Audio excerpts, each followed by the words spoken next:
It always began to stalk as dusk drew to a close. I should begin with trying to defy it, but there are no words as to what it really is. It is an unfathomable object, a three-dimensional, hundred-sided object with no faces, like an optical illusion. On the numerous occasions I saw it, the creature seemed to change before my eyes. But when I looked again to see if it was still there, it was the same. A third glance, perhaps, and it would be different. There was no reasonable explanation, no logical conclusion I could jump to it as to what it was. But it always came. It never missed a night, not once in over 2 years. Even when I was out, maybe crashing at a friend's or working the late shift, I could still see it, or what I thought was it. After my mind was touched by this creature's filthy hands, the very shadows seemed to look different, as if they too were hiding something. It came into my life a little over 2 years ago. I had just moved out into a one-bedroom, one-bathroom apartment on the second floor of a three-story building. The top floor shut off, apparently leased by some private medical company who had done nothing with it. It was located in a neighborhood where most of the residents who could afford to move out had already done so. It was a little run down, however it was the most I could afford, especially balancing work and university. At first I didn't notice anything out of the ordinary, but I did not spend much time in my apartment, as finals were approaching and I was mostly on campus, in the library at work, or at a friend's place. The only time I ever returned was to sleep, eat, and make sure no one had broken in. In the second month of living there, I came back one chilly evening, hoping it would not rain. Ominous black rain clouds had threatened all day, but knowing my luck, they'd opened up with marble-sized raindrops the minute I was in the open. My luck held, fortunately, and I got into my apartment without being soaked. As I pulled off my shoes, I noticed one had a dark substance on the bottom. I sighed, thinking it was dog mess. However, it was congealing, and it looked more crimson than brown. I touched it with a finger, and it stuck fast. I attempted to shake it off, but it did not move. I wiped it back on my shoe and left it there. I had better things to do, and hopefully on the walk to the university tomorrow, the damp grass would wipe it off. In hindsight, I should have dumped the shoe as far as I could possibly and run, but now that is irrelevant. I rose the next morning, tired. I had bags under my eyes, and my nose was completely blocked. It was a curious sensation, as I usually could still smell some scents, but I can smell absolutely nothing. I shrugged it off as a bug, took an aspirin, and got ready for university. A small bag, phone, books, and a pen, as I bent down to put on my shoes. I saw the substance had gone.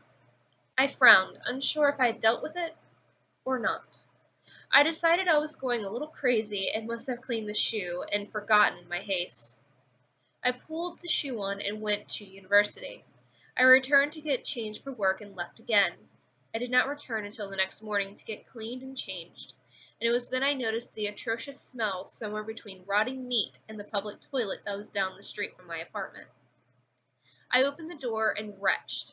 The smell had perforated every single item, every molecule of air that it possibly could, and it had ruined my personal items. I felt furious, but I also had little apprehension as to what it could have caused such an unnatural smell in just over a day. As I investigated, it seemed to lessen and disappear.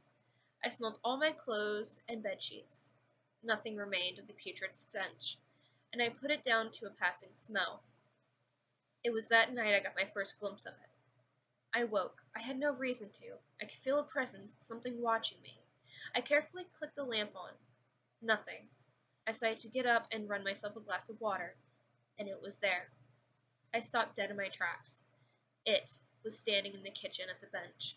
It turned towards me, and I stood there, shocked. It took a step towards me, and I stood there, bewildered.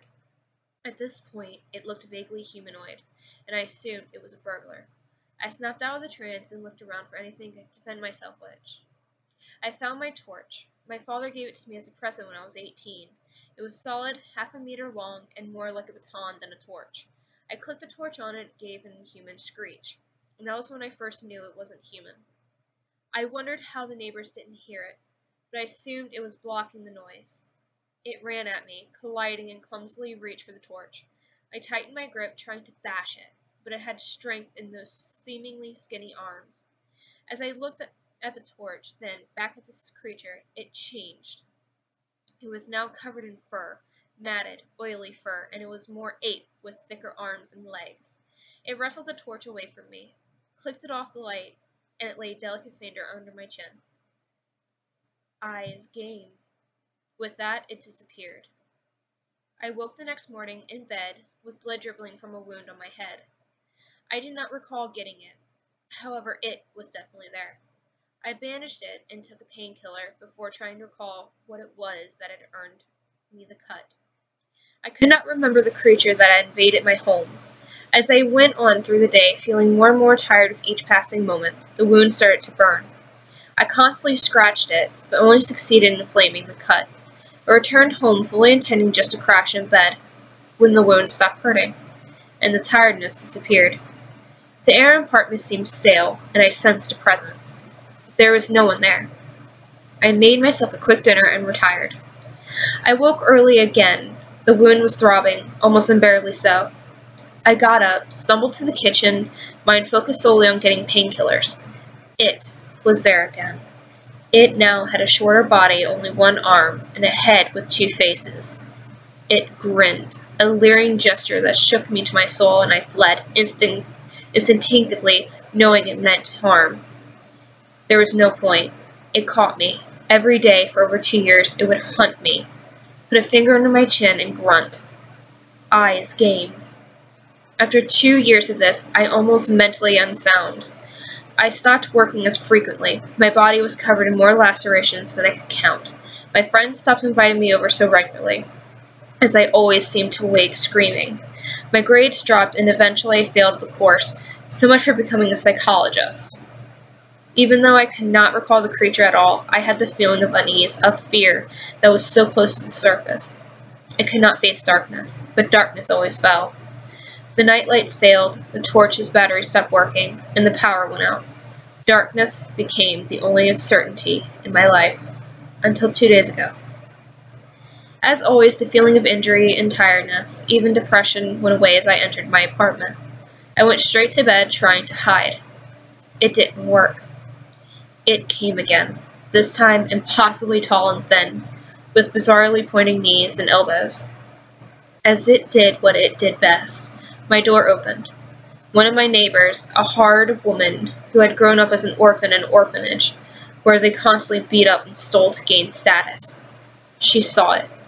It saw her. I fell unconscious, and when I woke, she was gone. There was a pool of blood where she had stood, and something else. I could remember it. That leads me to today. Yesterday it did not come. As I write this, I know it is coming. I can feel it, somehow, like we have a bond. I suppose after all I suffered, we do have a bond, made of hate, undiluted hate, and countless hours of fear and pain. I have a plan. If it goes wrong, I am dead. I called my parents one more time to tell them I love them, and although they seemed slightly confused about getting their weekly call a day early, but if it goes well, I may just rid myself of this curse. The plan lies next to me. I purchased it today. It's a 9mm pistol, a Smith & Wesson design. The rest, I do not care about. It is a pistol, and hopefully, it can kill it. It draws closer. I can sense it. It wants me to fall asleep, to let it wake me, but not tonight. Tonight, I am stayed wide awake. It is anxious. It can feel it. It doesn't understand why I'm not asleep, but it's curious. It wants to know why I'm not frightened tonight. It is clever. I caught a glimpse of it, but disappeared instantly. It's baiting me. It is cautious. I did not react, but it fears a trap. Time is running out. The sun rises at 6:46. It has less than 20 minutes. It is here. I rise instantly, knowing it's behind me. I have made sure the gun is loaded, and the safety is off. I fire once, twice, 3 times. It stumbles back and runs for the door. The wood splinters, and it howls in pain. I manage a grin, tight and forced. I'm paying it back for what it gave me. Fire another 5 times into its back. With this creature, the back is out front. The front is the side, and the side is nothing. I'm not sure what I'm shooting, but I'm hurting it. All at once, it turns, lashes out with its foot, and I go falling to the floor. It hisses and drags itself to me. I fumble for the pistol as it raises its hand, now a razor-sharp talon. I fire. It slashes. It screeches again, like the time I used the light against it. The light goes out of its eyes. It's over. The world starts to go black. I wake. I can feel it. It is not dead. I open my eyes. Several people in biohazard suits are leaning over it. It is hurt badly, Commander. He does some serious damage, one says. Terminate the project. Release version 2. It's already fully formed, correct? Another says. Yes, sir, it is. As you command, sir. One of them looked at me. What about this one, sir? He asked the commander. The commander walks over to me, and I play dead. Let him be. He's the son of a teacher and a lawyer. I doubt anyone will inquire too much into his health. They'll think him to be crazy. As you command, sir, the first says. There's a discharging sound, like a 9mm, but much deeper. I open my eyes a smidge and watch them walk up. Up, up, up. The 3rd story. Of course.